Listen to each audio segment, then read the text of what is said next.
Jumal on hea ja ma usun, et tal on midagi head meie jaoks. Ma jagan lihtsalt alguses siia tunnistust selles mõttes. Lea just mainis ka, et sõitis autoga, nägi igal pool igasugused puud olid pikali ja täna hommikul ma sõitsin ka meie sauna peale. Ühe suure tee peal oli tee peal põiki puu ees, nii et ma põhimõtteliselt autoga otse tee pealt ei saanud sõita, võidin läbi põllu sõitma. Mööda saada, siis natukene 2-3, ütleme 1 kilomeetri edasi oli järgmine puupõik ees, siis selle vedasin eest ära. Ja siis jõudsin meie sauna peale ja kõik oli korras. Mitte ükski puu ei olnud kannatada saanud, mitte mingisugused oksarisu oli ka mujal, ütleme igal pool vedelemas teede peal. Meil ei olnud seal mingid oksi alla tulnud, ei olnud lõhkunud puid, kiitus Jumalale. Kõik maja igasugused, meil on praegu hetkel veel majal kilest nii-öelda aknad, võiks öelda, kaetud aknad kinni kilega. Kõik need asjad olid terved, kõik olid omas kohas, kõik oli paigas. Nii et Jumal on see, kes hoolitseb meie eest, tänu Jumala. Amen. Jumal tahab, et me võiksime olla hoitud. Kiitus Jumalale. Amen. Aga ma lähen täna sihukese teema juurde, mille pealkirjaks on, kes on sinu sõbrad. Aga palvetame ühe hetke enne, kui ma lähen selle juurde konkreetselt. Ja isa, me palume, et sa annaksid täna meile ilmutuslikke teadmisi. Isa, et sa tooksid välja just need olulised elemendid, mida meil on täna vaja. Ja isa, valmistaksid nende asjade läbi ka meid ette tulevasteks aegadeks. Isa, et me võiksime teha õiged valikud, õiged otsused ja käia ja teha sinu tahet. Ja isa, ava mulle ka oma sõna uks, et ilmutused võiksid tulla esile. Mitte lihtsalt ainult informatsioon ja teadmised, vaid et ilmutuslikud teadmised võiksid tulla esile, mis muudaksid meie elu. Isa, ma tänan sind, et sa teed seda Jeesuse nimel. Amen. Niisiis, kes on sinu sõbrad? Nüüd, kui me oleme ausad, siis väga sageli inimestel, nagu öeldakse, nende sõbrad tekivad neile nii-öelda, kuidas ma ütleksin, pooljuhuslikult.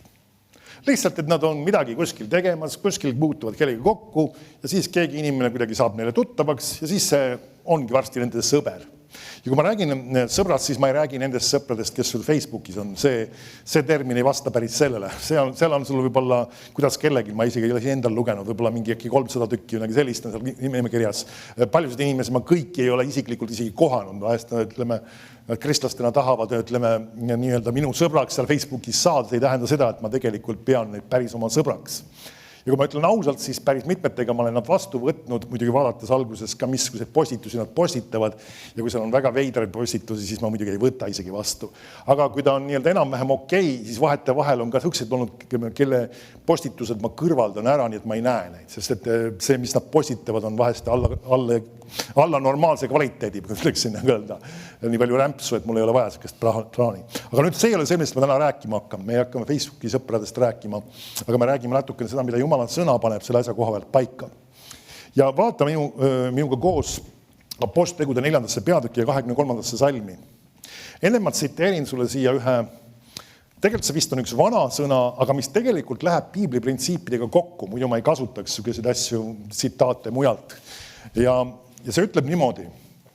Ütle mulle, kes on sinu sõber ja ma ütlen, kes sa oled sina. Me avastame täna tegelikult seda sama, et see on piiblis ka tegelikult see. See on huvitav tegelikult päris paljude ka vanasõnade, isegi ütleme, eriti vanasõnade puhul, sa võid avastada, et need on tegelikult piiblist pärit isegi. Ja see on tegelikult oma olemuselt tegelikult mitte sõnad samamoodi piiblis olemas, aga idee mõttes on ta olemas küll. Apostlid 4.23. Siin ta räägib Peetrusest ja Johannesest, ütleb niimoodi. Nad olid just siis olnud suur kohtu ees ja neid oli pragatud ja keelatud Jeesusest rääkimine. Ja siis ta ütleb, kui nad olid vabaks saanud, tulid nad omade juurde ja kuulutasid, mis ülempreestrid ja vanemad neile olid öelnud. Nüüd, kas sa märkad, kuhu nad tulid? Omade juurde. Nüüd, see on väga huvitav väljend. Natukene uurisin, mul meeldib ka, kuna ma õpetusega tegelen väga palju, uurida sageli ka sõnade tausta ja seda tagapõhja, mis see sõna konkreetselt tähendab. Ja see räägibki just millestki või kellestki, keda peetakse nagu oma, minu isiklikuks, minu omaks. Mõni ütleb, et nagu, kas ma võin siis öelda, et see on minu kogudus, et see natuke kõlab võib-olla kuidagi isekalt. Selles kontekstis ei ole halb. Sul on elus väga palju asju, mis on sinu omad. Kas pole nii? Näiteks, kui me enne seda, kui ma veel abielus ei olnud, ma elasin Tallinnas, üürisin ühte korterit ühe inimese käest siin. Mul ikka meeldib seda rääkida ka, Mustamäel oli see siin 13. korrusel. Ja mäletan seda, et kui me seda paari teise noormehega koos üürisime, siis kunagi meil ei olnud väga sügavat mõtet, et vahetaks siin tapeedid ära, need kuidagi hakkavad ära väsima või teeks vannitoas remondi, paneks uued plaadid seina. Mitte midagi me ei mõelnud seda. Miks pärast? Sest et see ei olnud meie oma. Kui me Kaiga abiellusime ja mu vanaema andis nagu pärandina, tol hetkel ta elas, nagu meile selle korteri kahetoalise, ja kui me nii-öelda selle oma kätte saime kohe, kui me olime abiellunud, läksime sinna elama, me hakkasime mõtlema, kuidas me saaksime seda paremaks teha. Miks pärast? Sellest, et see oli meie oma. See kuulus päris meile, see ei olnud meie lihtsalt nii-öelda üürimiseks või midagi taolist, see oli meie oma. Ja me hakkasime oma usku rakendama, üles õhutama, et hakata seda paremaks tegema, igasuguste väikeste detailidega alustades samm-sammuliselt. Ja tänu Jumalale see saigi ja aeg-ajalt mingi aja jooksul paremaks tänu Jumalale. Ja nüüd see ongi see, kui midagi on sinu oma, sul on selle asja suhtes üks teistsugune suhtumine. Kas pole nii? Kui see kogudus näiteks, kui sina oled osa sellest kogudusest, kui sa pead seda oma koguduseks, sul on üks natuke teistsugune suhtumine, kui sa oled mõnes teises koguduses külas. Nüüd mitte see, et teised kogudused teeks midagi halba alati ja nad on pahemad, aga iva on selles, kui sinul on midagi, mis sa pead omaks, siis sa sageli oled valmis sellesse oma aega investeerima, ka oma raha investeerima, ka oma oskusi investeerima. Kas pole nii? Ja sellepärast meil ongi vaja seda sama gruppi inimesi. Me saame aru, tegelikult siin oli tegemist kogudusega, keda me võime nimetada omadeks. Nüüd me saame aru, nemad olid apostlid, olid koos Jeesuga käinud ja need olid mingisugune kogemus juba Jumalaga olemas ja nad olid vaimulikult selles mõttes mingil hetkel ju Jeesus isegi võiks öelda salanud vahetult seda, kui Jeesus risti löödi, aga nüüd nad on nagu jalad alla saanud, hakkavad tegutsema, liikuma, Jumal hakkavad neid võimsalt kasutama, juba on imet hakkavad toimuma, Jumala vaim sai välja valatud, aga nüüd tuleb vastuseis, tagakius nende vastu. Siis Peetrus Johannes, siis on nende apostlite vastu ja nende ülesanne kuulutada Jumala sõna. Nüüd, kui tuleb tagakius, siis ka sa märkad, me võiks öelda, et nemad on usus tugevad, nemad on kindlad, nemad kindlasti lähevad ja paluvad ja Jumal annab lahendused. Nüüd iva on selles, mis nad teevad? Nad lähevad omade juurde ja kogu see grupp ühiselt koos palvetab selle asja eest. Nüüd see räägib sellest, et tegelikult omadele on omane see, et neile läheb korda see, mis sinu elus toimub. Ma ei räägi lihtsalt sellest, et me peame üksteise eest palvetama ja seda piibel õpetabki, et me peame seda tegema. Ja mõne ütleb, et siis me peaksime hästi hoolega palvesoove tooma ja ma tean, mõndel kogudustel on ka see komme, et ütleme, neil on sageli võimalik koosoleku alguses esitada oma palvesoovid, kas kirjalikult või mingil kombel saata, siis koguduses palvetatakse nende asjadest. Nüüd ma ei ütle, et see vale oleks, aga iva on selles, et küsimus on selles, et kas me nii-öelda otsustame pühenduda ja otsustame kõik sellest kinni haarata ja tahta ja ka uskuda lahendus inimestele, kelle eest me oleme palumas. Amen. Sest me näeme, vaata see lugu läheb veel edasi, ma loen siit edasi, ma ei lugenud edasi. Ütleb 24 salm, aga kui see omade grupp seda kuulsid, kas sa märkad, mis nad nüüd teevad? Nüüd mitte ei toimu see, mis vahel toimub kahjuks vahest isegi kristlaste seas ja kindlasti rohkem maailma inimeste seas hakatakse hädaldama. Elu ongi raske ja igast probleeme tuleb ette ja vaata kui jube ja oi kui õudne ja oi kui kole ja kõik võimalikud sellised sõnad pannakse ritta. Kas sa märkad, nad ei hakka seda ütlema? Nüüd, kas see, mis neile tehti, oli nagu öeldakse neid takistamas? Mingis mõttes see oli. Need ei olnud lihtsalt, kes iganes ütlesid, et ei tohi evangeeliumi kuulutada. Need olid olulised juhid, need olid tõesti nii-öelda inimesed, kellel oli sõnaõigus selles kohas midagi öelda. Ja nad üritasid takistada seda, mida Jeesus oli neil käskinud teha, minna kõike maailma kuulutada evangeeliumi. Ja nüüd, mida nad ütlevad siin? Me näeme, nad ühiselt koos palvetavad, kui nad seda kuulsid, tõstsid nad ühel meelel häält Jumala poole ja ütlesid. Vaata, mis nad hakkavad ütlema siis. Issand, sina oled see Jumal, kes on teinud taeva ja maa ja mere ja kõik, mis nende sees on, kes oled püha vaimu läbi oma sulase Taaveti suu kaudu öelnud, Miks paganad möllavad ja rahvad mõtlevad tühja, ilmamaa kuningad on kokku astunud ja ülemad on kogunenud ühte issanda vastu ning tema võitu vastu. Ta räägib siis Jeesusest, eks ju. Sest tõepoolest on selles linnas sinu püha sulase Jeesuse vastu, kelle sa oled võidnud kogunenud ühte paganatega Iisraeli rahvaga Herodes ja Pontius Pilatus, et teha seda, mis sinu käsi ja nõu oli enne määranud, et see pidi sündima. Nüüd vaata, issand, nende ähvardamistele ja anna oma sulastele õige julgusega rääkida sinu sõna. Kas sa märkad, nad tegelevad sellega, et nad mingis mõttes nad kiidavad Jumalat, räägivad Jumala suurusest, Jumala vägevusest, siis nad toovad Jumala sõnast teatud printsiibid välja ja osutavad nendega selle konkreetse probleemse olukorra peale ja siis paluvad, et Jumal annaks neil julgusega kuulutada Jumala sõna. Nüüd me näeme, et need omad on inimesed, kes oskavad palvetada ja kelle silmad ei ole mitte probleemide peal, vaid kelle silmad on Jumala sõna peal ja kes usuvad lahendusi. Nüüd selliseid inimesi on sul vaja. Need on need samad omad.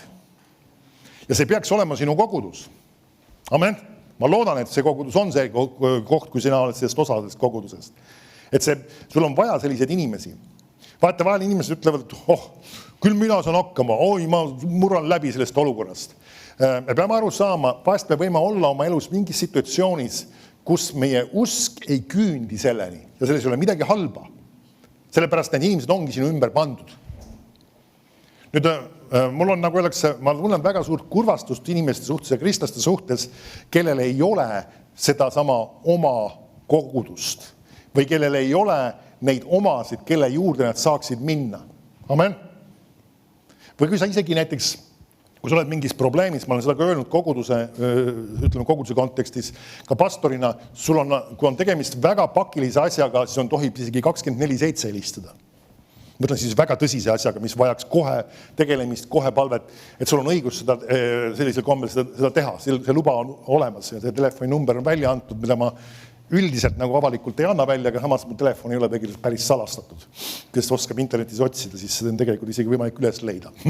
Aga ma ei hakka sulle igal ühele õpetama, muidu kes teab, hakkab ära kasutama seda. Aga nüüd, kui sa oled koguduse liige, sul on õigus seda teha ja sa võid kasutada seda.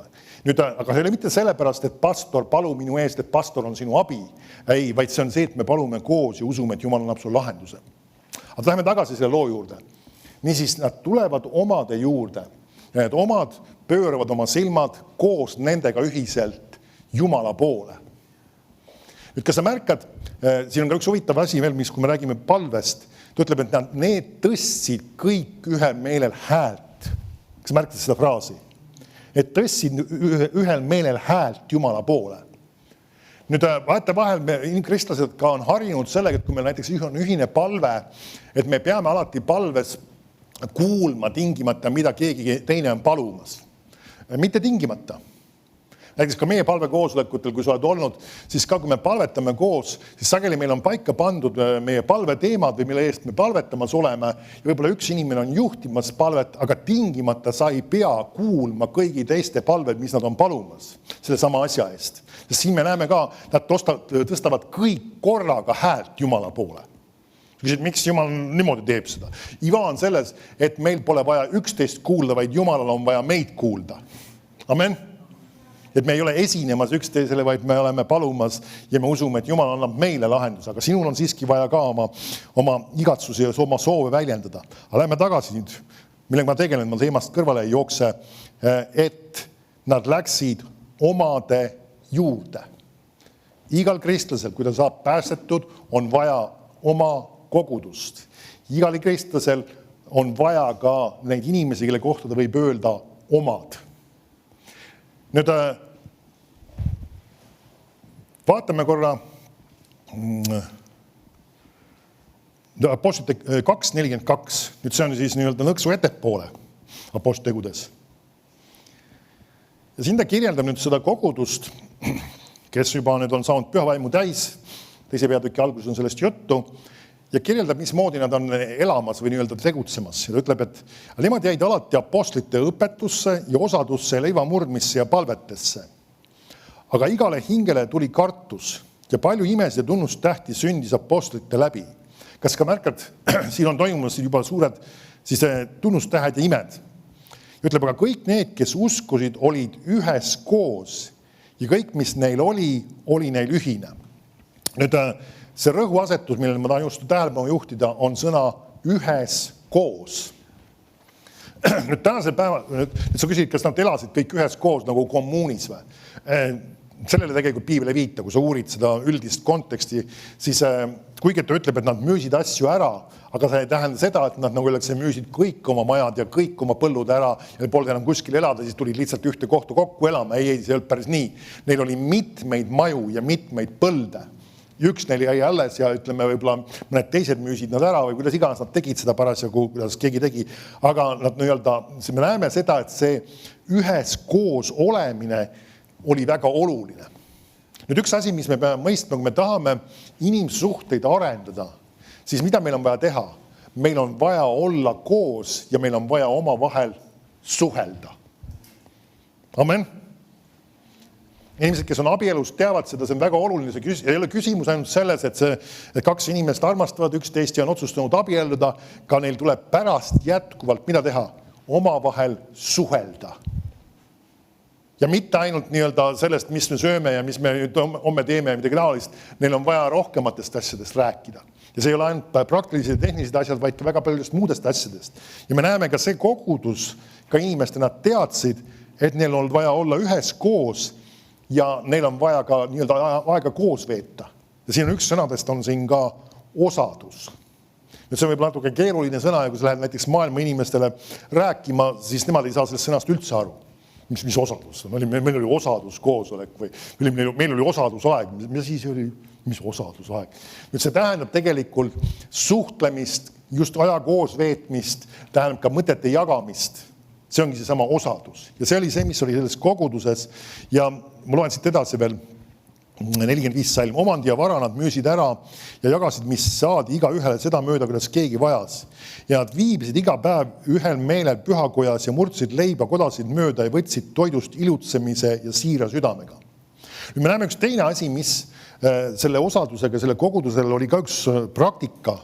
Me näeme neid väga sageli ka koos söömas. Nüüd mõni ütleb, et mis selles erilist on? Et see koos söömine. Kas sa oled avastanud seda, et isegi eestlaste, tegelikult paljude teiste riikide traditsioonides on see, ütleme, kui on mingisugune oluline sünnus, kellegi sünnipäev või ütleme, meil on siis see on just olnud vahetult igasugused pühad või midagi taolist, siis tulevad kokku ühed inimesed ja mida tehakse koos? Süüakse koos ja räägitakse oma vahel ka juttu ja suheldakse, ollakse koos. Nüüd me näeme, et ka siin oli tegelikult, mõni ütleb, aga see oli ju leivamurdmine, see ei olnud ainult leivamurdmine. Sest et saame aru, tolleaegne leivamurdmine, kui Jeesus selle oli ka paika pannud, see oli ka, nad olid ühiselt koos söömas ja see karikas ja see leib olid selle samas ühise söömaaja nagu üks osa lihtsalt. Sest kui nad olid ühiselt koos söömas, siis ta võttis selle karika ja siis ta võttis selle leiva ja andis neile kaks väga olulist sümbolit ja see oli see sama ühise koos söömise sees. Nüüd ma ei ütle, et see on vale, ütleme, kui kogudustes sageli tehakse seda, lihtsalt kas on siis karikas või tänasel päeval on vahest need topsid ja leib. See on täitsa okei, see põhiline on see, et inimesed teavad, miks nad seda teevad. Aga me näeme seda, et ka söömisel ja kaas aja veetmisel sellel on mingi seos. Amen. Ja Jumal on selle paika pannud, isegi Uues Testamendis hoiatab mõnes kohas mõndade inimeste kohta, kes on väga valede ja negatiivsete hoiakute, ütleb, et ärge nendega isegi koos sööge. Miks ta räägib? Sest et koos söömisel on natuke midagi enamat tähendust kui see, et te lihtsalt sööte nii-öelda koos süüa, vaid see on aja koos veetmine, see on suhtlemine, see on omavaheline läbikäimine, on sellega koos. Amen? Niisiis, me näeme siin siis, nemad tegid seda, nad siis murdsid kodasid mööda, siis leiba võtsid toidust ilutsemise ja siira südamega. Kiites Jumalat ja leides armastust kõige rahva juures, aga issand lisas iga päev nende ühendusele juurde neid, kes päästeti. Kas sa märkab, milleks ta seda nimetab? Ühenduseks nimetab ta seda. Ja siis kogudusele on, me näeme siin erinevaid sõnu kohta kasutatud. Me näeme, üks koht oli omad, siin teine koht on ühendus. Amen. Sul on vaja neid asju. Ja ma olen näinud seda, see on reegel ka koguduse kontekstis. Kui keegi inimene mingil hetkel enam ei käi koguduses kohal või ei suhtle inimestega koguduses või ei käi läbi inimestega, siis varem või hiljem mingil hetkel ta isegi langeb lausa usust ära. Või tulevad mingid muud probleemid sellega kaasa. Miks see nii on? Sest Jumal on selle loonud sellisel kombel. Ja ta on mõelnud seda, et kogudus ei ole ainult formaalne mingisugune organ või kus sa oled nii-öelda nimekirjas, vaid see on ka omavahel ühendus ja see on ka omad, kellega sa käid läbi ja kellega sa suhtled. Mõni inimene ütleb selle peale, et ma ei ole väga suhtleja inimene, ma olen kuidagi vaikne ja ma olen kuidagi süke. Nüüd iva on selles, kui Jumal ütleb, et me peaksime seda tegema, siis me peame lihtsalt ammutama Jumala käest armu ja hakkama seda ka lihtsalt usust tegema. Kus kohas sa iganes hakkab peale. Amen. Amen. Nüüd vaatame natukene, kohe otsime ülesse. Digitaalsed asjad on siin vahest sellised asjad.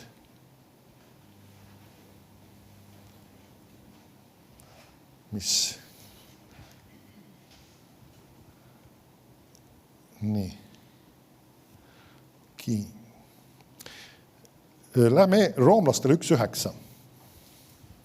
Nüüd, kui me räägime sellest, kes on sinu sõbrad ja miks see on vajalik ja miks see on hea, nüüd hakkame vaatama, mida see toodab või mida see ei tooda sinu elus. Roomlastele 1.9. Nüüd, Paulus kirjutab siin sellele kogudusele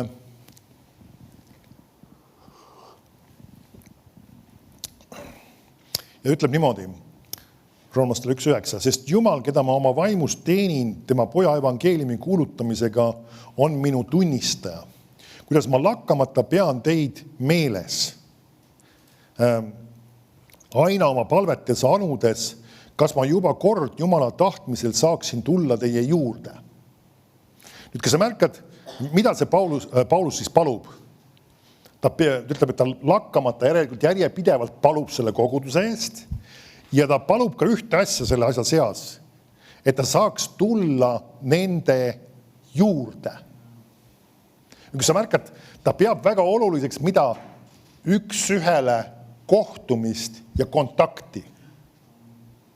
Nüüd, me oleme tänasel päeval, ütleme, meil on väga palju erilisi tehnilisi vahendeid. Meil on siin samas kaamerad üleval ja meil on praegu ka inimesi vaatamas seda koguduse koosolekut.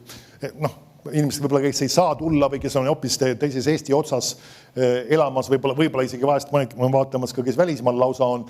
Aga see ei ole üldiselt, see ei ole reegel, see on lisaks sellele, mis Jumal on paika pannud. Aga me näeme, Paulus igatses, mis asja nendega kohtuda.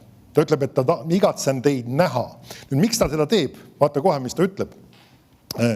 Sest ma igatsen teid näha, et võiksin jagada teile pisut vaimulikku annet teie kinnituseks. See on, et me teie juures üheskoos olles vastastikku ergutaksime üksteist ühise usu teie ja minu oma läbi. Nüüd, mul meeldib otsida sageli ka välja just ka laindud tõlkes, mis toob nende sõnade nagu erinevad nüansid välja. Ja ma otsisin välja selle 11. salmi ja see ütleb niimoodi. Sest ma igatsen teid näha, et ma võiksin teisse sisestada ja edasi anda mõne vaimuliku anni, et teid tugevdada ja kinnitada. Kas sa märkad, Paulus pidas oluliseks seda, et ta tahtis neid näha, tahtis nendega isiklikult kohtuda, mille jaoks, et ta saaks mida teha, neisse sisestada ja edasi anda mõne vaimuliku anni. Nüüd, millele see viitab? Ilmselt see ei viita ainult vaimuandidele, see viitab väga paljudele asjadele, mis Jumal võib sinu sisse panna. See võib olla usk, see võib olla ilmutuslikud teadmised, see võib olla ka, tõesti, see võib ka vaimuand olla selle kaudu, aga see on väga palju erinevaid asju, mis Jumal saab sinusse panna. Nüüd me näeme, mis asi siin oli. Pauluse ja selle koguduse inimeste vahel oli üks side või üks kontakt. Ja tänu sellele, et nad said kokku, Jumal sai Pauluse kaudu nende ellu ja nendesse panna midagi. Nüüd me näemegi, tegelikult, kui me räägime sõprussuhetest, siis sõprussuhetel on alati see, miks see on see küsimus, et kes on sinu sõbrad? See küsimus on sellepärast, et sinu sõbrad mõjutavad sind. Mõni ütleb, et ei mõjuta nad midagi. oleme ausad ja Jumala sõna ütleb selle asja kohta meile väga konkreetselt. Näiteks vaata õpetussõnade 13:20. Kas sinu sõbrad mõjutavad sind? Õpetussõnade 13:20 ütleb niimoodi. Kes tarkadega läbi käib, saab targaks. Aga kes alpidega seltsib, selle käsi käib halvasti. Ma olen sulle lainatud tõlke, vabandan juba ette, see sõnavara, mis siin on sees, võib-olla kõlab mõne jaoks natuke banaalsena, aga see on nii täpselt, nagu ta on kirjutatud. See ütleb, see, kes käib läbi kaaslasena tarkadega, on tark. Aga see, kes seltsib enesekindlate lollidega, on isegi loll ja ta saab selle eest kannatada. Väga konkreetselt ja karmilt on öeldud. Sõna alp tegelikult vanas eesti keeles tähendabki tegelikult seda sama. Ja mida ta ütleb? Näeb seda, et see inimene, kes käib läbi siis rumalatega või lausa, kui me asutame seda sõnast, järelikult me saame aru, see on piibli sõna, lollidega. See, ta ütleb lausa, et ta on ise ka loll ja saab selle pärast kannatada. Miks pärast ta seda ütleb? Sellepärast, et see, missugune inimene on.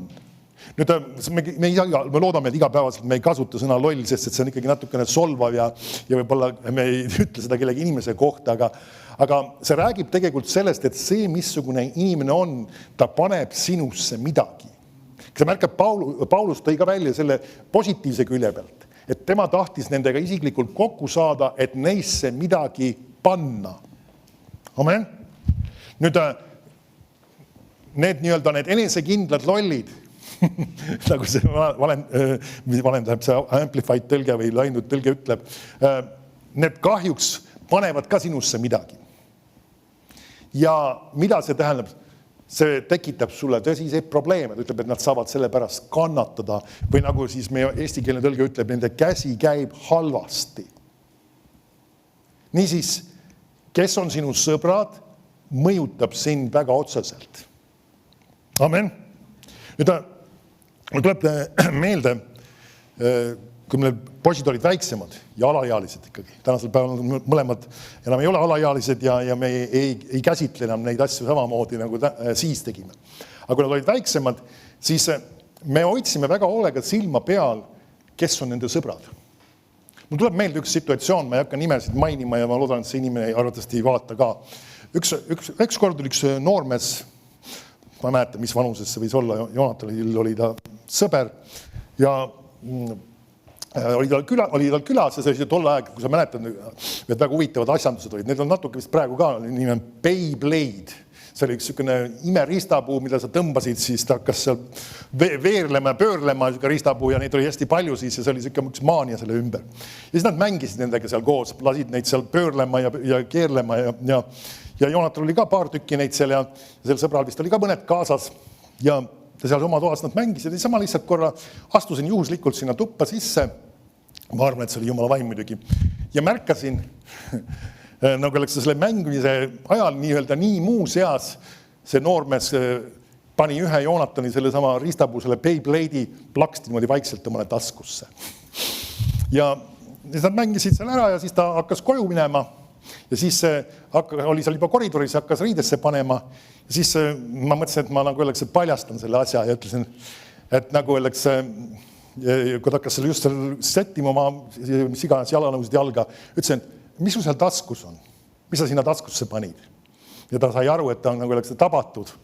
Siis koukis selle taskust välja, mis iganes ta selle peale ka ütles. Ja siis ma sain selle tagasi seelda. Ja me nägime seda tegelikult, et see oli üks väikene element, see ei olnud ainus asi. Ja ma tabasin ära, et see ei ole õige sõber. Nüüd küsimus on selles üksikuses rumaluses, mida võib vahest laps teha, sest meil endal oli ka tunnistus, see ei ole nii-öelda poiss, kellega ta peaks läbi käima ja suhtlema. Miks pärast? Sest et need hoiakud ja suhtumised mõjutavad neid. Nüüd saame aru, see on lastega samamoodi ja see on ka täiskasvanutega samamoodi. Aga täiskasvanute puhul keegi neile nagu öeldakse, ei saa seda ütel, sa pead ise selle ära tabama. Kas see on inimene, kes peaks olema sinu lähedane sõber? Amen. Või siis teise külje pealt, kui see on sinu lähedane sõber, et sa teed tööd, et seda sõprussuhet ka ehitada. See on üks teine teema, millega me peaksime ka tegelema ja mille peale me peaksime mõtlema. Vahetevahel inimesed lasevad lihtsalt teatud sõprussuhetel olla ja need lihtsalt hääbuvad sellepärast, et neid, nagu öeldakse, nendega ei tegeleta. Nende inimestega ei käida läbi, nendega ei suhelda, nendega ei võeta aega, aga see tegelikult on väga oluline suhe ja väga olulised inimesed sinu jaoks, kellega sa peaksid suhtlema. Sest me näeme, kui ma tulen tagasi selle kirjakoha juurde, mis ma lugesin sulle Rooma kirjast, siis Paulus muuseas kirjutas neile, tol ajal siis neil oli see põhimõtteliselt ainus suhtlemisviis nendega, kirjutas neile kirja. Miks pärast? Sest ta oli huvitatud nendega suhtlemisest. Ta oli distantsil ja ta kasutas neid vahendeid, mis temal oli ja tahtis mida teha? Nendega suhelda. Amen. Nendega rääkida teatud asjadest ja neile teatud printsiipe tõdest edasi anda, et midagi head ja positiivset nendesse panna. Amen. Tuleme nüüd tagasi ka sest et sageli, kui me räägime sõprussuhetest, võivad olla väga erinevad viisil. On mõned sõbrad, kes panevad sinusse teatud asju. Ja on mõned sõbrad, kellesse sina oled teatud asju panemas. Ja vahetevahel see on nii-öelda nagu vahetuskaup. Sina paned midagi head neisse ja nemad panevad midagi head neisse. Ja vahetevahel on ka mõned sõprussuhted, kus sina oled võib-olla rohkem selles rollis, kus sina peaksid panema, sest sa oled nagu vaimulikult nende inimeste üle mingis mõttes ja sa oled see, kes on rohkem nendesse investeerimas ja panemas. Me näeme, Paulus on tegelikult ka selles situatsioonis just, et siin ei ole öeldud otseselt, et see Rooma kogudus tahtis midagi vaimulikku temasse investeerida. Seda Paulus ütleb, et tema teab, et tema peaks neisse midagi investeerima. Et see on seda tüüpi suhe, kus ta teab, kus ta on pandud vaimulikult nende inimeste üle ja ta on kutsutud andma meile midagi, nendesse midagi istutama, sest see on vajalik nende vaimulikuks eluks. Amen. Aga siin, kui ma jäin pooleli, see Rooma kirja 1.9 veel, ma loen 1.12 tegelikult. Ma lugesin korra selle fraasi ka. Loeme 11 uuesti veel. Ta ütleb, sest ma igatsen teid näha, et võiksin jagada teile pisut vaimulikku annet teie kinnituseks. See on, et ma teie juures ühes koos olles vastastikku ergutaksime üksteist ühise usu teie ja minu oma läbi. Me näeme, et ka Paulus sai siiski sellest samast läbikäimisest midagi, Jumal sai temasse ka panna. Ja siis see ergutas ja õhutas ka tema usku. Amen.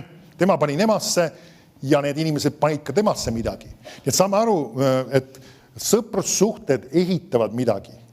Kui me kristlastena räägime sellest, siis head, positiivsed, õiged suhted ehitavad midagi. Sina ehitad nendesse inimestesse ja need inimesed ehitavad midagi sinusse. Nüüd see on ka üks oluline asi tegelikult, et me teadlikult ka selle peale mõtleksime, kui meil on mingisugused aja, ütleme, me koguduses osadusajad või on need mingisugused muud läbikäimised või ütleme, kui sa kutsud ka isegi endale kedagi, on see siis sünnipäev või mingisugune muu koos olemine kellegi külla, siis ka mõtle selle peale just, mida ma saaksin neisse inimestesse head panna. Amen. Ja mida nemad saaksid, et me ei räägiks ainult nagu öeldakse, nagu maailma inimesed sageli saavad kokku. Millest nad räägivad? No, ma ei tea. Sellest, et hilm on paha, valitsus on paha, mis veel paha on? Mis iganes on veel paha. Midagi on veel paha ja räägivad väga palju igasugustest negatiivsetest asjadest ja igasugustest teemadest ja need ei ehita tegelikult üksteist, need inimesi. Mida nad ehitavad sageli, kas negatiivset emotsiooni või isegi lausa hirmu või ebakindlust ja selliseid asju. Nüüd see ei peaks olema see, mis peaks toimuma meie osadustes. Me peaksime oma osadustes panema midagi head üksteise sisse. Me räägime sellest, et isegi kui ilm on paha, siis see on võimalik ka muuta. Mis asja? Kas tõesti? Ja kui valitsus on paha, siis ka seda on võimalik muuta. Amen, palve läbi. Ja nii erinevad asju. Nii et selles mõttes, et kui meil isegi on negatiivset rääkida, siis me peaksime rääkima seda, mismoodi seda Jumal tahaks lahendada ja muuta. Aga lähme tagasi ja lähme edasi tegelikult järgmise üks kirja kohta. Lähme esimese Thessaloniklaste 3:10. Ja siin jällegi Paulus on seda kirjutamas. Ja ütleb niimoodi. Ja see on juba teine koht, mis ütleb mingil määral sarnaseid asju. Ta ütleb, me anume ööd ja päevad üliväga, et saada näha teie palet ja parandada seda, mis on veel puudulik teie usus.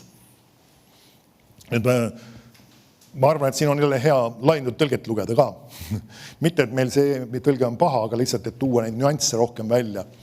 Ütleb, ja me palvetame jätkuvalt, loen laiendatud tõlget siis, eriti ja ülimalt tõsimeelselt ööd ja päevad, et näeksime teid näost näkku ning parandaksime ja teeks paremaks kõike, mis võib olla ebatäiuslik ja puudulik teie usus.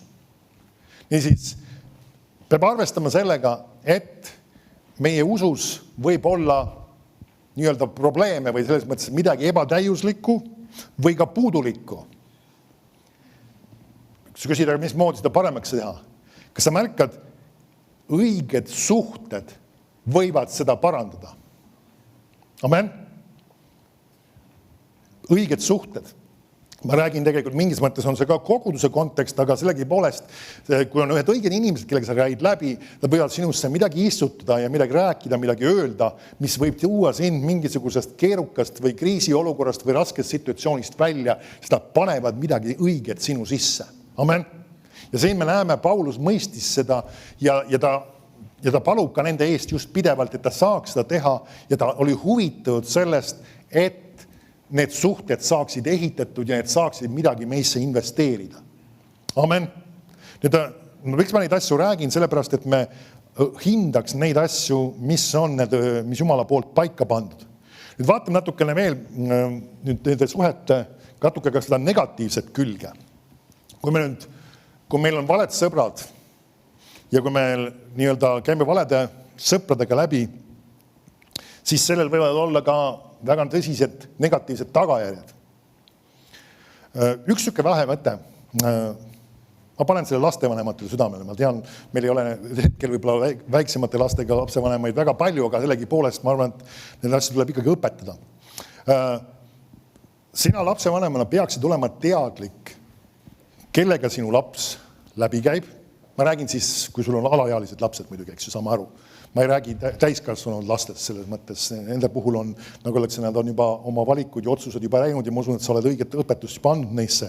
Aga sa peaksid olema teadlik, näiteks tänasel päeval üks aparaat, see on mobiiltelefon. Ja väga paljud lapsevanemad väga pimes ilmselt ja väga nii-öelda lihtsalt usaldavalt lasevad oma lastel teha selles mobiilis praktiliselt, mida nad igas tahavad.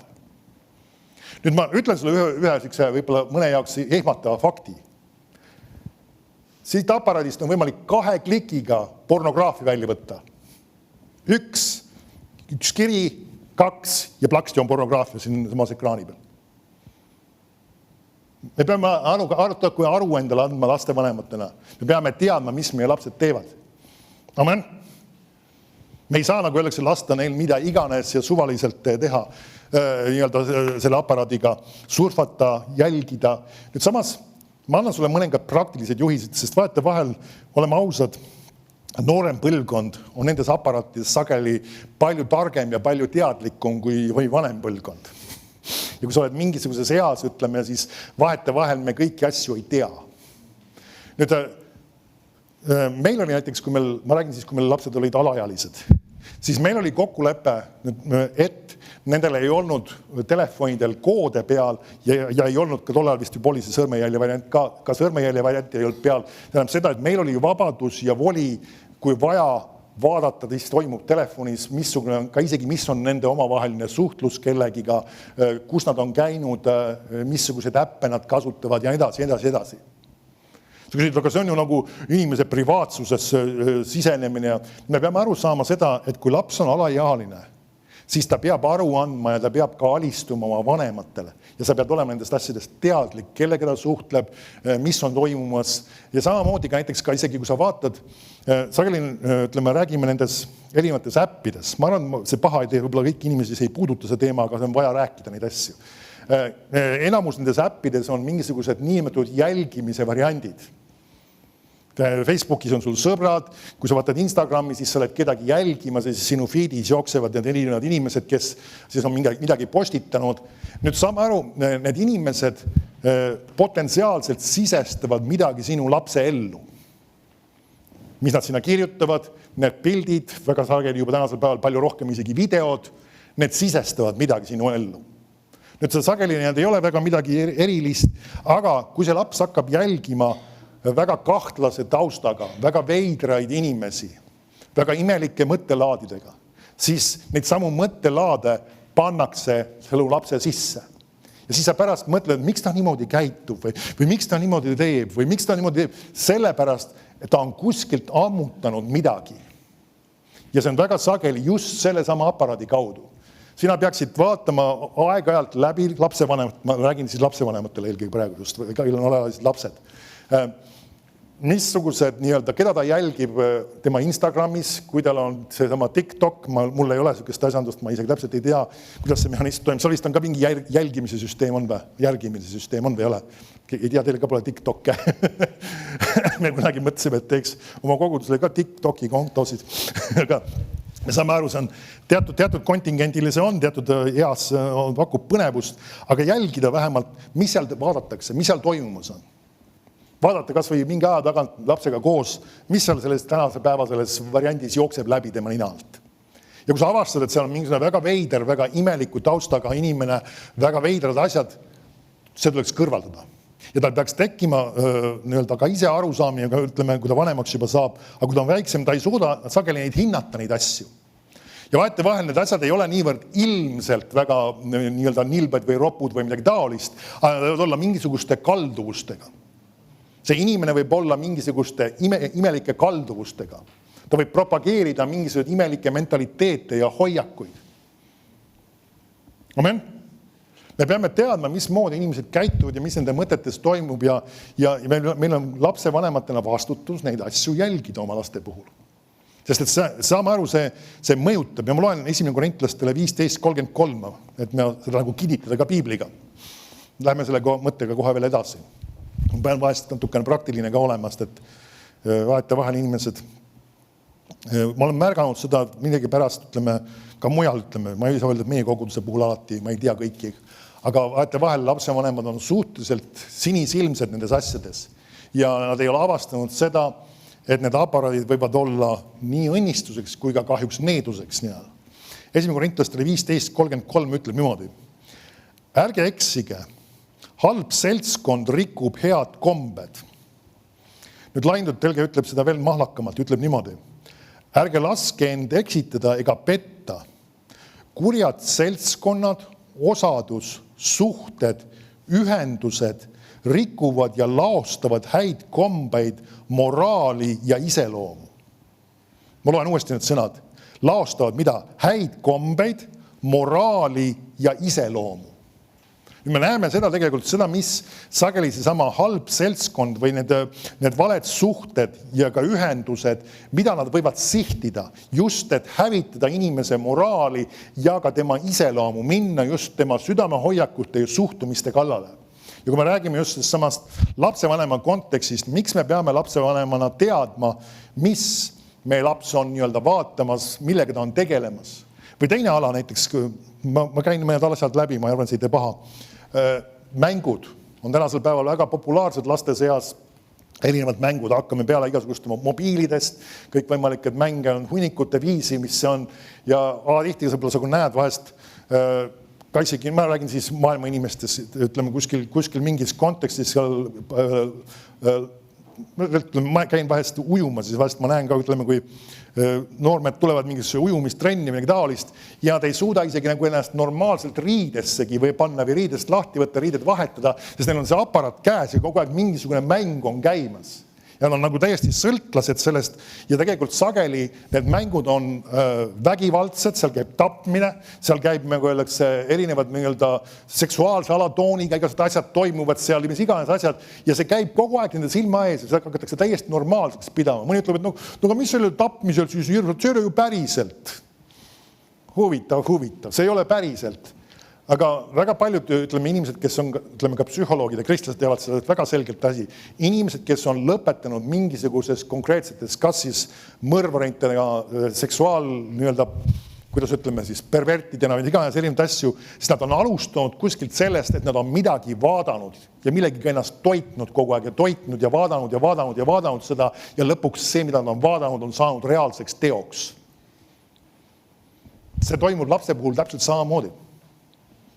Ja näiteks meil oli ka, kui lapsed olid väiksemad, me teadsime täpselt, missuguseid mänge nad mängivad oma mobiilis. No meil olid isegi mingisugused ajalised limiidid ja asjad pandud, mida nad võisid mängida ja kui palju nad võisid mängida.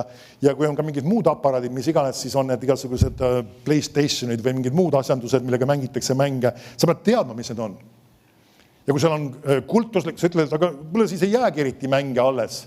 Väga võimalik, et neid ei jää väga palju alles, mis kõlbavad mängida. Võib-olla mõningad nii-öelda pallimängud ja mingisugused sellised sportliku mentaliteediga mängud või mingisugused muud rallid või crossid või taolist. Ja ega seal väga palju ei jää alles, sest väga paljud teised muud mängud on kas kultuslike, kõikvõimalike teemonlike ja kõikvõimalikes muude asjadega läbi immutatud. Ja saame aru, see küsimus ei ole selles, see on mäng, vaid see paneb midagi inimese sisse. Nüüd, kui ma räägin seda laste kontekstis, nüüd sina täiskasvanu pead ise neid asju valima, kui sul meeldib ka mingid mänge või asju mängida või mingeid asju meelt lahutada. Ma ei ütle, et see 100% vale on, aga sa pead ka enda jaoks panema filtri. On mingid asjad, et sa põhimõtteliselt ütled, ei, ma ei mängi sihukest mängu. See ei ole okei. Kui seal on mingisugune maagia, mingisugune kultus käib, seal mingisugune nõidumine, mingid energiad ja väed ja asjad, see ei ole Jumala vaim ja sellel on teatud vaim selle asja taga. Amen. Lähme tagasi, mis ma lugesin just enne. Et kurjad seltskonnad, loen laenud tõlget uuesti samast salmist, osadussuhted ja ühendused rikuvad ja laostavad häid kombeid, moraali ja iseloomu. Amen. See mõju töötab kahjuks nii laste kui ka täiskasvanute puhul. Me peame valima, missugune on meie seltskond, ehk siis kes on meie sõbrad. Amen.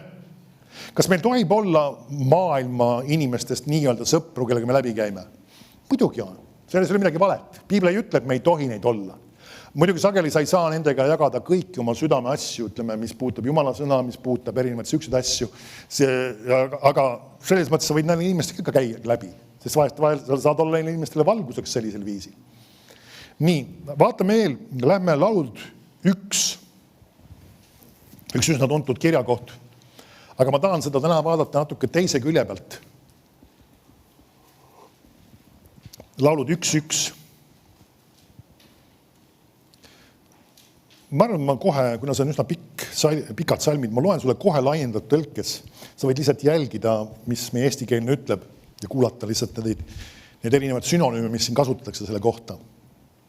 Esimeses salmist ütleb laiendatud tõlge niimoodi siis. Õnnistatud, õnnelik, soodus, edukas ja kadestusväärne on mees. Kas sa tahad olla süüke mees või naine, kes on õnnistatud, õnnelik, soodus või nii-öelda soodsas kohas võiks öelda mingis mõttes, edukas ja kadestamisväärne. Ja nüüd ta ütleb, mida see mees teeb, või siis ta ütleb mehe kontekstis, see kindlasti kehtib ka naise kohta, kes ei käi ega ela jumalatute nõu järgi, jälgides nende nõuandeid, nende plaane ja eesmärke. Kas sa märkad nüüd, see on esimene ala, millega ta räägib, kes ei käi. Nüüd siin kasutab sõna käima. Siin on kolm sõna, mis tulevad esimene neist on käima, teine on seisma ja siis on istuma. Et kui sa natuke mõtled, siis need on sinu igapäevasest elust nii-öelda põhilised 3 aktiivset asja, mida sa teed. Magamist või lavamist ei ole siia mainitud, sest see enamasti ei ole väga aktiivne. Aga ta räägib just siis kas käimisest, seismisest või ka istumisest, mis me teeme mingi päeva jooksul midagi, mõningad neist asju kogu aeg teeme. Ja ta ütleb, et nendest ükski asi ei peaks olema millega seotud. Ta ütleb siis esimese asjana, et see ei peaks olema siis et me ei ela jumalatute, ehk siis on uskmatute, võiks öelda, nõu järgi. Kui sul on vaja nõuannet, kuidas ma seda probleemi lahendan? Mul on võib-olla, keegi ütleb, et meil on abielu suhtes tekkinud mingisugune kriis või mis iganes. Kuule, ma mõtlesin, et ma läheks selle nõustaja juurde. Mida piibel ütles? Ma loen sulle Eesti tavalist tõlget. Kes ei käi õelate nõu järgi, kes ei ela nende nõuande järgi. Sina ei saa minna maailma inimese juurde omale abielu nõuannet küsima. Miks pärast? Sest et Jumala sõna ütleb seda. Aga mul on vaja ju nõuannet. See peaks tulema sulle kogudusest. Ehk siis Jumala sõna kaudu või ka koguduse kaudu. Amen. Selleks on jumalalik süsteem on see, et sa võtad pastoriga kontakti, on siis mees või naine, meil on tavaliselt see süsteem, ütleme, et siis kui naisterahvas tahaks võib-olla rääkida, siis tavaliselt pöördub ta siis Kai poole, meesterahvas tahab rääkida minuga, siis pöördub minu poole või kui on vaja, siis ka mõlemad koos. Aga see on see mehhanism, mis Jumal on paika pannud. Meie nõuanne ei tule maailma nõustaja käest. Nüüd samas me näeme ka ühte tarkust ka, et see on kristlik psühholoogiline nõustaja. Ta võib ennast kristlikuks nimetada, kus sina tead, mis taustaga ta on ja mis õpetuses ja mis arusaamadega ta üldse on. Ta võib ennast kristlikuks nimetada, väga paljud inimesed nimetavad ennast kristlikuks. Sa pead teama, mis asi see on ja tegelikult Jumal on paika pannud, et kogudus peaks olema see, kus on sinu vaimulik kodu ja kus on, nagu öeldakse, sinu nõuanne. Amen, Jumal on selle süsteemi paika pannud, see on kõige turvalisem koht. Amen. Ma loen edasi siit lainut tõlget siis, olin esimeses salmis, kui sa tahad jälgida, siis jäin poole peale. Siis ta räägi nüüd seismisest. Ütleb, et ega seisa alluva ja passiivsena teel, kus patused käivad, ega istu maha lõõgastuma ja puhkama seal, kus pilkajad ja irvitajad kogunevad. Nüüd, millest ta räägib tegelikult? Siin ta räägib siis nagu 3 erinevast asjast, siis seismisest, käimisest ja käimisest, seismisest, istumisest, eks ju. Ja tegelikult, kui sa vaatad, ta räägib inimsuhetest.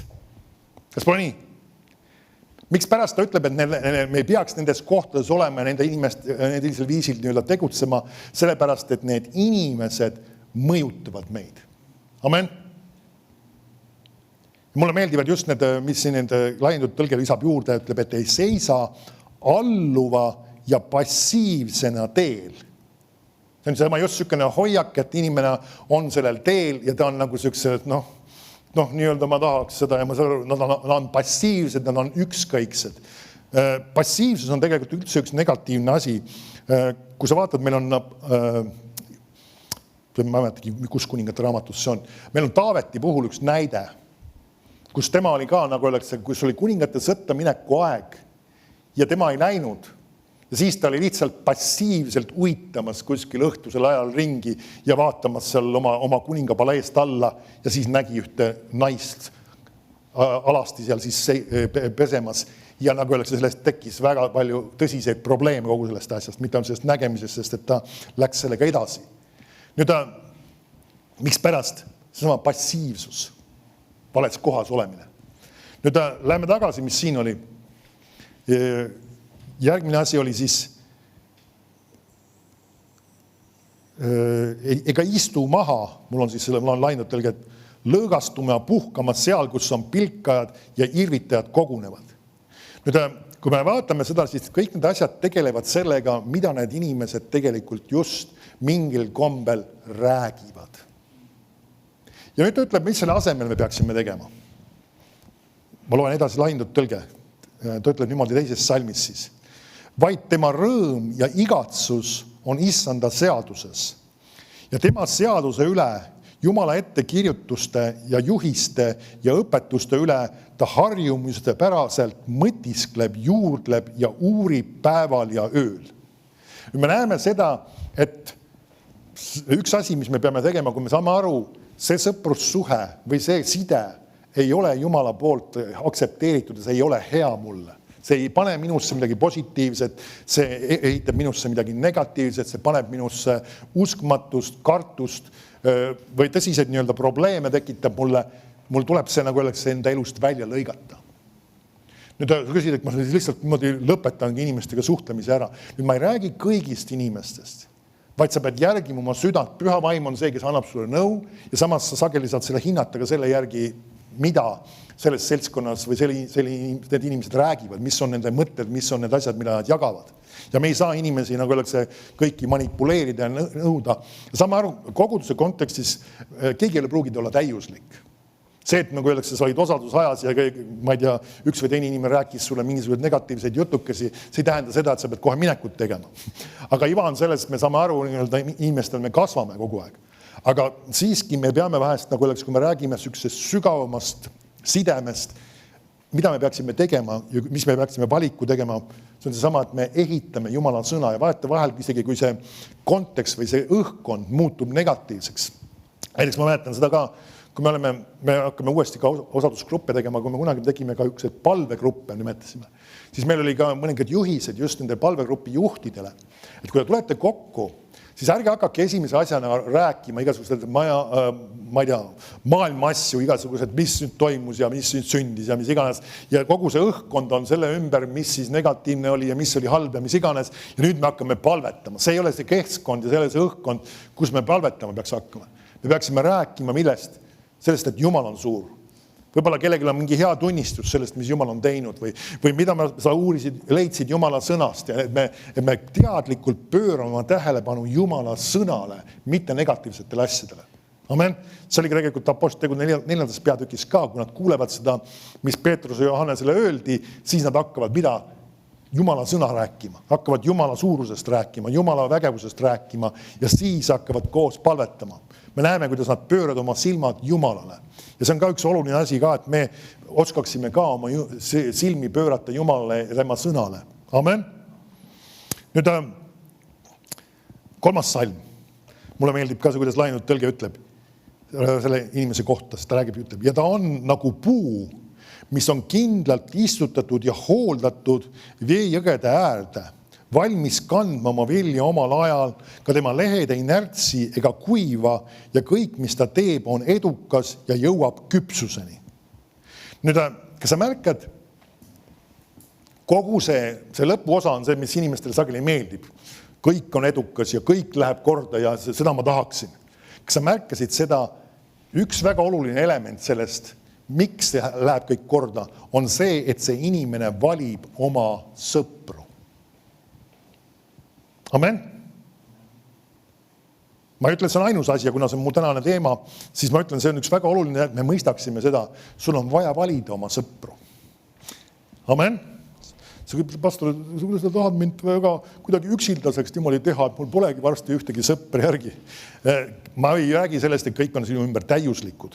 Aga sa pead ära tabama samamoodi, kui ma rääkisin sellest, kui me oma laste puhul, kui nad ei ole täiskasvanud, pidime tegema valikud nende eest ja ütlema, et see ei ole kõige parem sõber, kellega sa peaksid läbi käima. Sest et siin ei ole õiged hoiakud, siin ei ole õiged suhtumised. Ja me otsustasime lihtsalt, et see sõprus lõppeb. Ja samamoodi on sinul vaja vahest teha, kas see on alati kõige mugavam, ei pruugi olla. Kas see isegi emotsionaalselt ei ole mõni inimene, meil vahest tekivad ka sellised, kuidas me nimetaksime, hingelised sidemed inimestega. Ja ka isegi vahest nende inimestega, kes ei ole kõige paremad sõbrad. Ma ei tea, kas me jõuame täna, aga üks lugu meil piiblis on väga selgelt, meil näeme seda toimumas mitmes situatsioonis. Nüüd,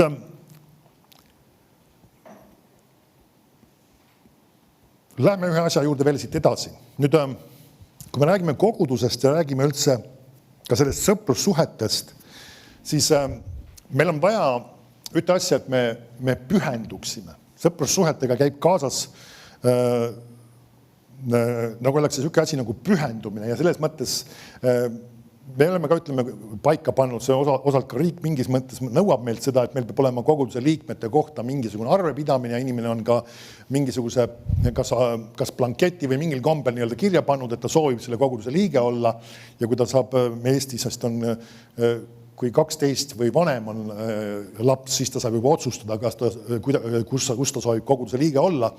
Ja me oleme teinud selle ka, et lapsed saavad ka siis täita sellest east edasi ka selle blanketi ja otsustada, et nad tahavad selle koguduse liikmed olla. Nüüd aga see on üks asi.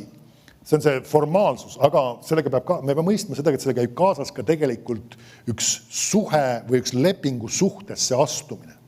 Nüüd meie elus on väga palju erinevaid olulisi lepingu suhteid. Üks kõige olulisem, mis on iganes sina oma elus oled paika pannud, on see, kui sa ütled, et Jeesus on minu issand. Sa sõlmid sellega lepingu suhte Jumalaga. Kui me võtame leivamurmisest osa, siis me tuletame meelde seda sama lepingut, mis meil on Jumalaga.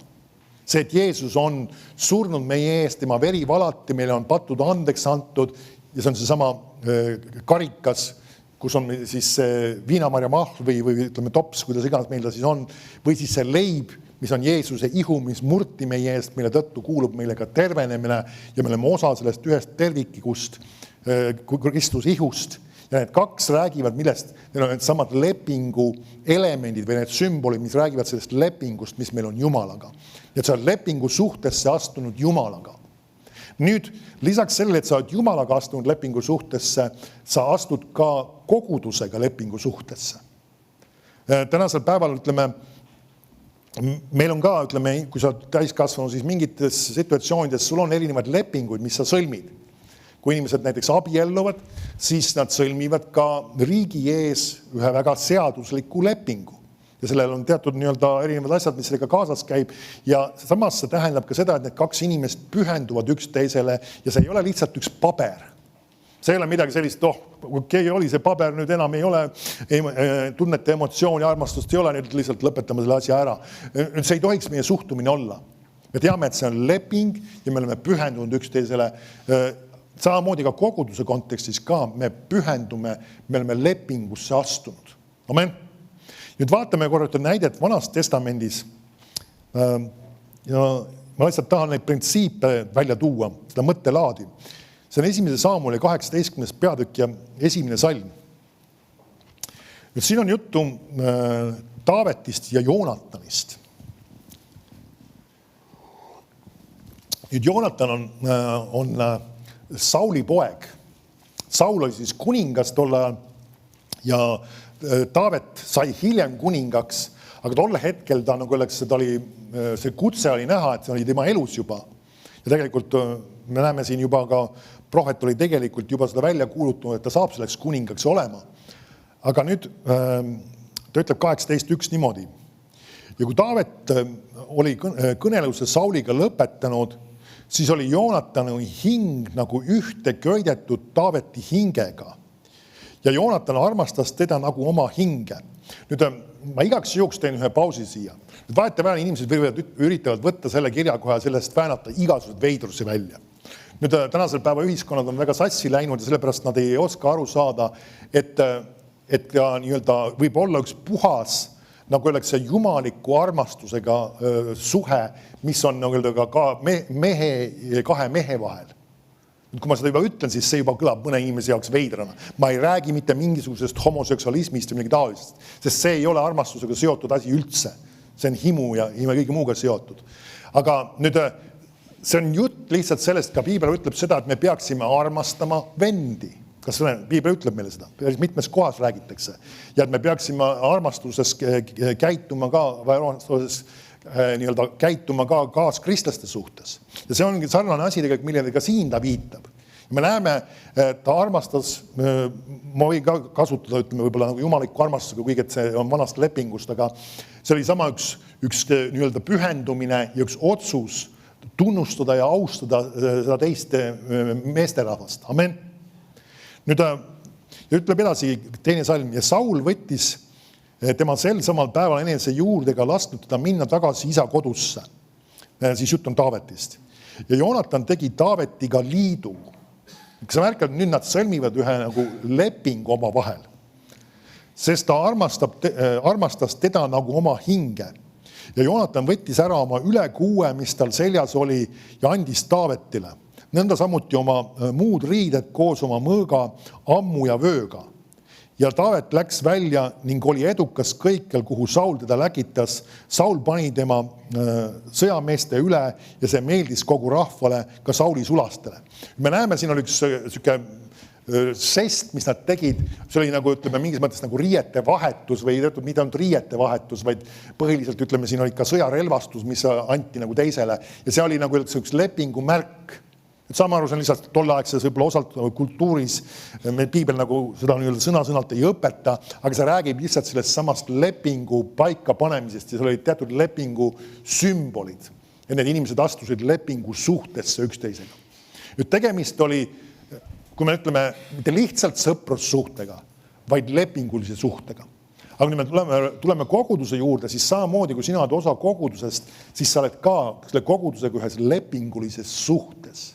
Mitte lihtsalt koguduse liige ja see formaalsus on täidetud, vaid sa oled pühendunud sellele paigale. See on koht, mida sa pead oma koduks. See on vaimulik koht, kuhu sa otsustad oma kümnise anda. See on inimene, kes on koguduse juhiks pandud, kelle eest sa palvetad, keda sa tunnustad kui inimest, kes on sinu üle pandud, kellel on nii-öelda sõnaõigus sinu ellu rääkida, kelle poole sa pöördud, kui sul on nõuannet vaja. Amen. See on väga oluline asi, et me selliseid asju tunnustame, peame oluliseks. Ja ma ei räägi sellest, et nagu ise ennast kuidagi upitada, aga see on lihtsalt jumalik struktuur ja süsteem, mis on sinu kaitseks. Amen. Nüüd lähme sellega edasi, lähme 2. Saamuli 9.1. Nüüd me näeme, nad sõlmivad selle lepingu, aga nüüd siin on erinevad asjad vahepeal toimunud, sa ise võid uurida. Me teame seda, et nii Saul kui ka Joonatan olid surma saanud. Ja sellest on juba mingi aeg möödas. Ja 2. Saamuli 9.1 ütleb niimoodi. Ja Taavet ütles, kas on veel kedagi, kes Sauli soost on järele jäänud, et ma Joonatani pärast saaksin temale head teha. Me näeme, kuna Taavet oli teinud lepingu Joonataniga, siis tal on üks pühendumissuhe ja ta mõtleb selle peale ka siis, kui teda enam ei ole, kui ta isegi surnud. Ja see leping nii-öelda ei puudutanud ainult teda, vaid ka isegi tema järglasi. Ja vaata, mis edasi juhtub siin siis. Sauli perele oli olnud sulane Siiba nimi ja tema kutsuti Taaveti juurde. Kuningas küsis temalt, me näeme, et Taavet on siin kuningas juba. Kas sina oled Siiba? Ja ta vastas, jah, su sulane on see. Ja kuningas küsis, kas ei ole enam kedagi Sauli soost, kellele ma saaksin osutuda Jumala heldust. Ja Siiba vastas kuningale, on veel olemas Joonatani poeg, jalust vigane. Ja kuningas küsis temalt, kus ta on. Ja Siiba vastas kuningale, vaata, ta on maakiri Amieli poja kojas Loo-Debaris. Siis kuningas Taavet läkitas talle järele ja laskis ta tuua maakiri Amieli poja kojast Loo-Debarist. Kui Mefibooset, kes on nimed ikka, Sauli poja, Joonatani poeg tuli Taaveti juurde, siis heitis ta silmini maha ja kummardas. Ja Taavet ütles, Mefibooset, ja tema vaatas, vaata, su sulane on siin. Ja Taavet ütles temale, ära karda, sest ma tahan tõesti teha sulle head su isa Joonatani pärast ja andku sulle ja anda sulle tagasi kõik su isa Sauli põllud. Ja sa ise saad alaliselt süüa leiba minu lauas. Ja tema kummardas ning ütles, kes olen mina su sulane, et sa oled vaadanud minusuguse surnud koera peale. Me näeme väga karmid väljendid. Nüüd see oli, temal oli väga madal enesehinnang. Aga nüüd selle sama lepingu pärast Taavet otsustas, mida teda õnnistada, tema eest hoolitseda, isegi selles situatsioonis, kui me seda loeme edasi, me näeme, ta ei olnud päris nii-öelda, ta sai ikkagi liikuda. Ta ütleb hiljem siin, et ta lonkas mõlemast jalast, et tal oli mingisugune puue, tal oli raske liikuda selles mõttes. Aga sellegi poolest, nagu öeldakse, ta otsustas teda õnnistada, talle anda tagasi kõik tema põllud ja tuua teda sellesse kohta, kus ta võis Taavetiga koos tema kuninga lauas süüa. Nii-öelda tegelikult teda õnnistada, tuua ühte kohta, kus ta on, nagu öeldakse, keegi, kes on väärtuslik ja kes on tõesti hinnatud. Ja miks pärast? Selle sama lepingu pärast. Nüüd see räägib sellest samast lepingu suhtest. Nüüd ma loen sulle kogu selle loo lõpuni.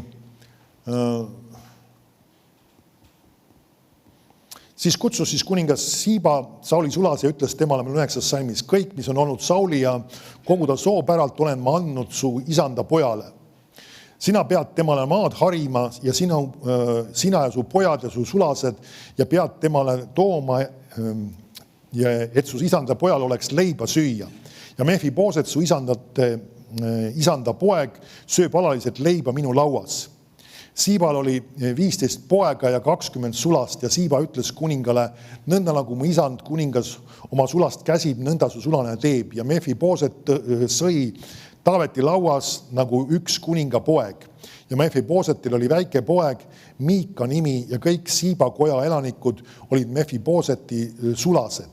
Ja Mefibooset elas Jeruusalemmas, sest ta sõi alaliselt kuninga lauas, ta lonkas mõlemat jalga. Nüüd me näeme, miks see lugu meil siin on?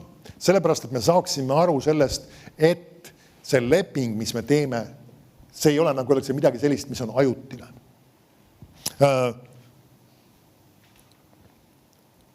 Ma loen sulle huvitav kirjakoha. Otsi välja laulud 92:14.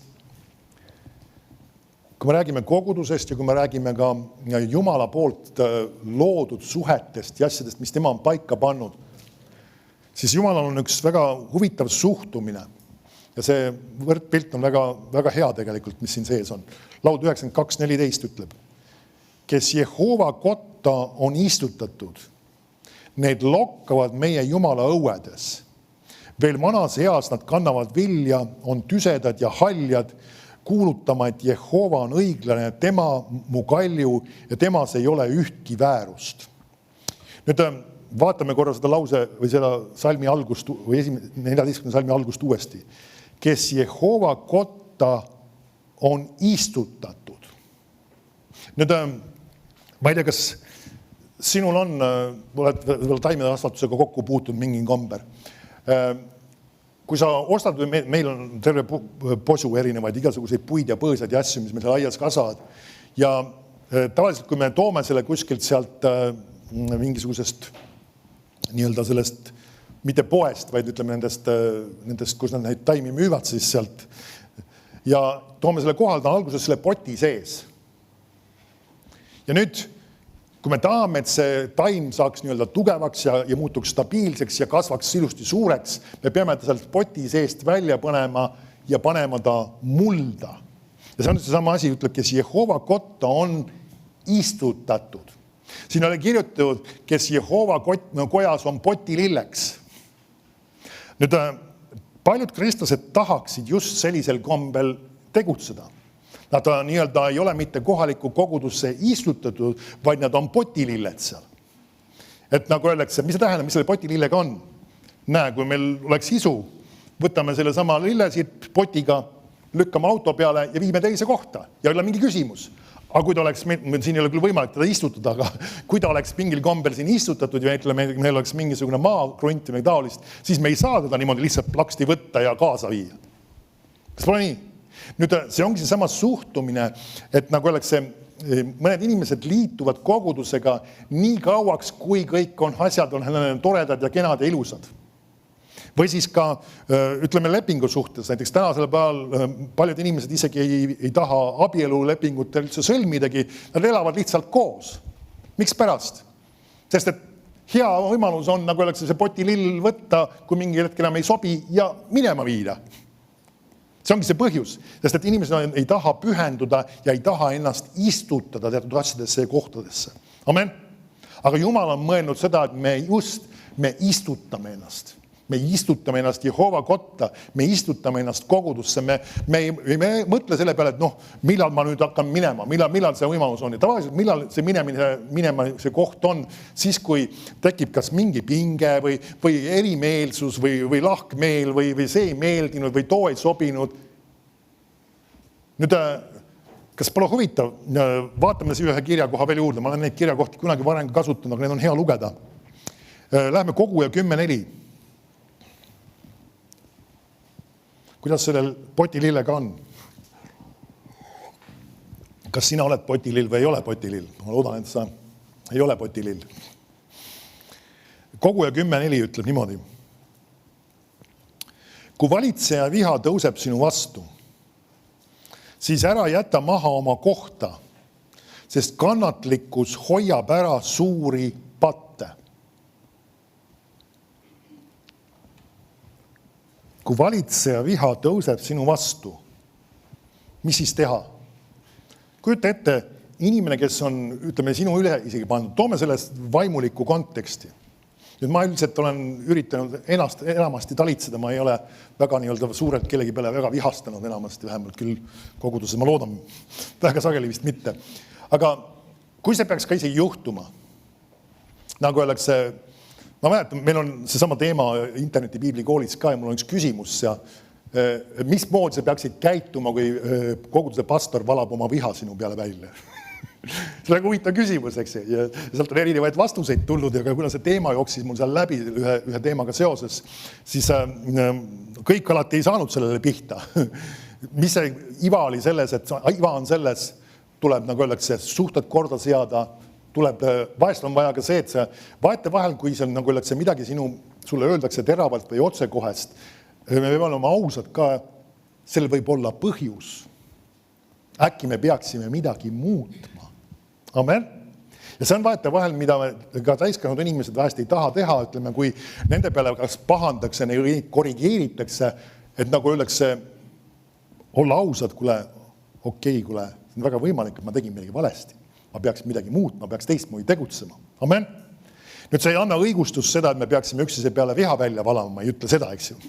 Aga ta ütleb just, et nagu öeldakse, just selles samas viha kontekstis sa ei peaks muutuma siis selleks potililleks ja võtma oma potikaenlasse ja sellega minema astuma. Vaid selles samas viha kontekstis sa peaksid teadma, kus on sinu koht. Sest ma olen Jehova kotta istutatud. Amen. Ma olen oma juured, nagu öeldakse, lasknud kasvada laiali suurelt ja olen valmis, olen selle asjale pühendunud. Nüüd see ongi sama, et kui me räägime lepingu suhtes, siis Jumal on kutsunud meid lepingu suhtesse mitte ajutiselt. Amen. Ka näiteks abielu puhul, ütleme, on see klassikaline, see ei ole otseselt küll üks ühele piiblist võetud, aga sageli, mis abielu tunnistuse sees on, öeldakse, et kuni surm meid lahutab. On selle abielu tunnistuse lõpuosad, see viimane fraas, pole nii, kes on abielu, mäletavad äkki, on sul kuskilt meeles. Sarnane nii-öelda fraas on sealt jooksnud. Mis see tähendab selles mõttes? See tähendab seda, et see pühendumine on kogu eluks. Amen? Et see ei ole lihtsalt selline pinnapealne asi, see ei ole see, et nagu siis, kui ei meeldi, siis, kui ei taha, siis, kui enam ei sobi, siis võib ära astuda. Nüüd ma ei taha inimesi hukka mõistub alla, inimesele vahest käivad läbi abielu lahutuse ja see ei ole alati nende põhjustud ja vahest isegi on, aga Jumal on see, kes annab andeks. Amen. Aga nüüd läheme tagasi selle juurde. Me peame tegema ka selliseid pühendumisi otsuseid. Ja kui me räägime ka sõprussuhetest, siis ka sageli me peame aru saama, et mõningad sõprussuhted on palju pikema nii-öelda pühendumisega. Kui me räägime just neist koguduses olevatest, näiteks ma võin tuua välja ühe näite, ma arvan, et see ei ole paha sellest ka rääkida. Ma mäletan seda, kui ma ise sain pastoriks, siis Jumal nagu oleks üks asi, mis ma väga tugevalt tundsin juba alguses, kuna me oleme kogudusena vahest nimetakse seda iseseisvaks või nii-öelda, mis iganes, mitte see tuleb väga keeruliselt vist, mitte denominatsiooni nii-öelda kogudus või mis iganes. Tähendab seda, et see ei ole osa mingisugustest koguduste, liitudest või ühendustest või asjadest otseselt. Nüüd me vahest võib olla mõni kogudus ka sellest osa, aga et me ei kuulu nagu mingisugusesse, mis iganes ühte või teise kolmandasse koguduste liitu või asja täpselt. Nüüd kas see tähendab seda, et meil ei ole vaja vaimulikult kedagi meie üle? Sest me näeme piiblis, on sellele väga selge viide olemas, kui sa vaatad läbi aposttegude, läbi ka kirjade, see jookseb välja läbi just, kuidas Paulus oli ka andmas juhiseid Timoteusele ja kuidas Timoteus oli valmis neid juhiseid ja nõuandeid vastu võtma ja samamoodi sellist suhet on vaja ka vaimulikel töötegijatel. Ja mäletan, kui ma sain pastoriks, siis üks asi, mis mulle väga tugevalt südamesse andis juba üsna kohe, ma pean leidma, kus on see inimene või inimesed, kes peaksid olema vaimulikult minu üle. Piibel räägib sellest, et kui me oleme osaks kogudusest saanud, siis me peame ka aru saama, et meie üle on ka vaimulikult keegi pandud. Ja mõni ütleb, et keegi on minu üle, ma ei taha, et keegi nii-öelda käsib mind ja keelab mind. See ei ole käskimise keelamise küsimus, vaid see on tegelikult väga paljus ka sinu turvalisuse pärast ja sinu nõuandmise pärast ja ka selle jaoks vajalik. Amen. Ja ma hakkasin ringi vaatama ja mäletan, kui ma aastal 2000 mõtlen, 99 tegelikult oli see vist, jah. Läksin Paidesse Järvan kristliku kestluse piiblikooli õppima ja kuna see oli väga tugevalt mul südames, et ma sinna peaksin minema just õppima, siis ma ei teadnud, mis selle kõige selle taga on. Ma läksin sinna ja täitsin ankeedid ja avaldused ja hakkasin õppima seal. Ja olin seal õppimas ja ma usun, et see oli oluline asi ja see kogu selle aja käigus ma puutusin kokku Kaiga, kes oli seal koguduses käimas ja me tundsin väga tugevalt, et me peaksime abielluma ja see ei olnud ainult emotsioon, vaid see oli ka meil üks selge teadmine suhe, et see on üks oluline suhe, mis Jumal on paika pannud. Ja ma usun, et Jumal just osalt ka selle jaoks mind juhtis sinna. Aga üks teine asi koorus sealt veel välja, et kui ma selle piiblikooli olin lõpetanud, ma teadsin, et sealse koguduse pastor Genet Kaasik ja Teni Kaasik mõlemad koos, ütleme, et nemad peaksid olema vaimulikult meie üle, ka just nagu meie pastoriteks. Ja see asi sai tol ajal paika pandud ja me lõime selle kontakti ja sideme ka selle kogudusega just nendega. Nüüd sellest on tänasel päeval juba üle 20 aasta möödas, 25 hakkab lõppema ja see oli 2000 aasta juures, siis, kui see otsus sai tehtud. Ja nüüd me oleme kogu aeg hoidnud seda sihet ja seda kontakti. Miks pärast? Sest me teame, et see on üks jumalik suhe ja jumalik kontakt, mida me peame hoidma ja ka selle kogudusega hoidnud seda kontakti. Ja ka praegu, ütleme, Genet Kaasik on, ütleme, Ameerika Ühendriikides põhiliselt, ütleme, tegutseb seal ja jutlustab ja ütleme, elab ka seal praegu, aga ta ei ole püsivalt, ta tuleb Eestisse varsti tagasi. Mitte ühekordselt isegi, vaid päris stabiilselt millegi hetkel ka. Aga nüüd me pidevalt suhtleme nendega ja see initsiatiiv on meiepoolne. See on see, et me võtame kontakti, kas me võiksime rääkida. Mitte sellepärast, et meil alati on mingi probleem või mingi küsimus, vaid lihtsalt sellepärast, et suhelda, läbi käia ja rääkida. Amen. Ja nüüd, kas alati iga nüanss või asi, mis ta jagab või mõtleb, läheb alati 100% kõigi meie arusaamdega kokku. Alati ei pruugi isegi nüanssides minna. Võivad olla mingisugused erinevad lähenemised, erinevad rõhud või asjad või mis iganes, aga me teame, et see on üks jumalik suhe, mida me peame hoidma. Amen. Ja me ei lase, nagu oleks nendel asjadel, nagu oleks see kuskile ripakile nii-öelda minna ja ma tean, et see on üks kontakt, mis Jumal on loonud ja see on mingi aeg tagasi jällegi, ma arvan, et see ei ole saladustest on juba räägitud ka. Nendel on meie maja kõrval, põhimõtteliselt mitte kõrval, aga üks krunt järgmine on neil krunt ootamas, kus nad saavad omale maja ehitada. Et nagu öeldakse, me oleme selle peale ka mõelnud, et nad saavad siis mingil hetkel isegi füüsiliselt meile päris lähedal olla. Nüüd see ei tähenda seda, et me hakkame iga päev ninapidi koos istuma, aga lihtsalt see, et see on üks suhe või kontakt, mis on oluline. Ja me oleme ka selles mõttes üks teine element veel, mis sa pead aru saama, kui sa tahad ka, et mõningad suhted saaksid ehitatud, ma ei tea, kas ma sinna jõuan detailides, aga on see, et seal sageli tuleb sulle anda oma aega neisse suhetesse. Aga üks asi on ka, sageli tuleb sulle anda ka materiaalselt midagi nendesse suhetesse. Ma olen näinud väga paljud suhted, mis Jumal on lasknud minul nagu oleks käivitada, kui ütleme ka erinevate teiste Jumala sulastega, on just sellisel kombel alanud, kus Jumal on õhutanud mind andma sellele inimesele mingisuguse, see ei pruugi alati olla väga suur rahasumma või mingisuguse asja või midagi taolist ja see on midagi käivitanud selle kaudu. Mitte, et ma ostan sõprussuhteid, aga ma tean, et see on üks oluline kontakt ja side, Jumal ehitab midagi sellest. Amen.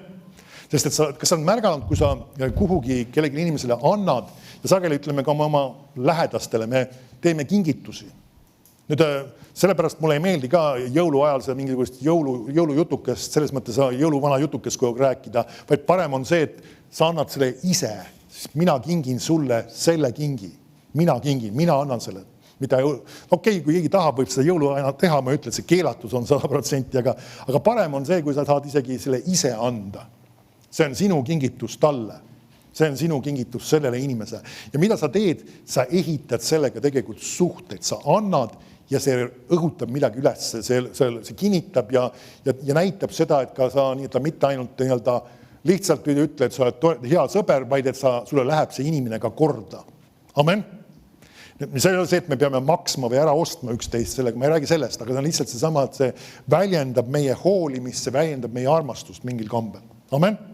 Sa teed seda oma lähedastega, ma usun, ja samas, kui neil on sünnipäev, sa pead neid meeles, sa kingid neile ka mingi kingituse. Miks pärast? Mitte sellepärast, et sa midagi tahad osta, vaid sellepärast sa jällegi kinnitad seda, et see leping läheb sulle korda. See on sinu jaoks oluline. Amen. Ja me peame neid asju tegema. Ja see on sama, et sul tuleb ehitada ja hoida neid sõprussuhteid. Amen. Lähme tagasi selle loo juurde, kust ma hakkasin peale, kus ka Taavet isegi pärast seda, kui Joonatan on juba surnud ja Saul on ka surnud, siis otsib üles tema poja ja isegi kui see poeg on nii-öelda füüsiliselt keerukas olukorras ja ta on ka materiaalselt väga viletsas kohas, nagu võime aru saada, ta tahab teda lihtsalt ka õnnistada ja talle teha midagi head. Amen. Kas sa märkad, see sama lepingusuhe ja see sama pühendumine üksteisele sageli tähendab ka seda, et Jumal on sind kutsunud midagi andma. Amen. Piibel ütleb ka, et me peaksime tegema head ja ütleb eriti just usukaaslastele. Ja me näeme, kuidas ka need kogudused, aposttegudes, kui oli seal kuskil kohas oli mingisugune, kuskil kogudustes oli mingisugune puudus või probleemid üles kerkinud, nad võtsid korjandusi nendele teistele kogudustele. Miks pärast? Sest nad näitasid Jumala armastust ja hoolimist selle kaudu ja teadsid, et nendel on omavahel ka üks side ja omavaheline üks oluline suhe ja kontakt. Amen. Et sellepärast sa pead ka mõtlema nende asjade peale, kui sinu nendel sõpradel, kes Jumalast sätitud sõprussuhetes on sinuga, et kui nendel on mingisugune vajadus või kuskil sa saad midagi aidata, siis tee seda. Amen. Ja see on üks väga oluline asi, et me mõtleksime niimoodi. Amen. Väljenda oma pühendumist või ütleme ka koguduse kontekstis, ma ei saa seda mingi nõudmisena esitada, aga samamoodi et kui kogudusel on mingisugune projekt või mingi asi käimas, mille jaoks meil on vaja Jumala riigi töös midagi teha, siis sa annad sellesse. Miks pärast? Sellepärast, et see läheb sulle korda. See on sinu jaoks oluline ja sa oled pühendunud sellele kojale. Amen. Sa oled istutud sellesse kogudusse, sa oled istutud Jumala kotta. Amen. Amen. Kiitus Jumalale. Nii, vaatame edasi, kas...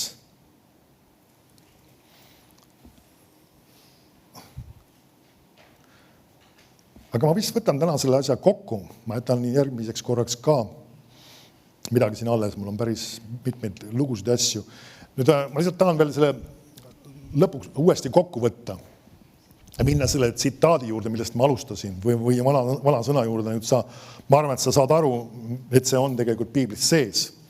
See vana sõna ütles niimoodi, ütle mulle, kes on sinu sõber ja ma ütlen, kes oled sina. Sinu sõbrad väga oluliselt mõjutavad sind. Amen. Sa muutud neile sarnaseks ja sellepärast tuleb valida. Nüüd üks asi, mis ma tahan sulle anda nagu üheks ülesandeks. Ja kui me palume ka siin esmaspäeval, siis läheb siis homme õhtul, ma ütlen, et see on ainus asi, aga üks osa sellest ka kindlasti, kui me palume Jumala plaani jaoks eest järgmiseks aastaks, siis ka palu, kus on need, millised on need sõprussuhted, mida sina peaksid ehitama. Kas on need konkreetsed inimesed või kus sa peaksid nagu rohkem tähelepanu pöörama. Amen.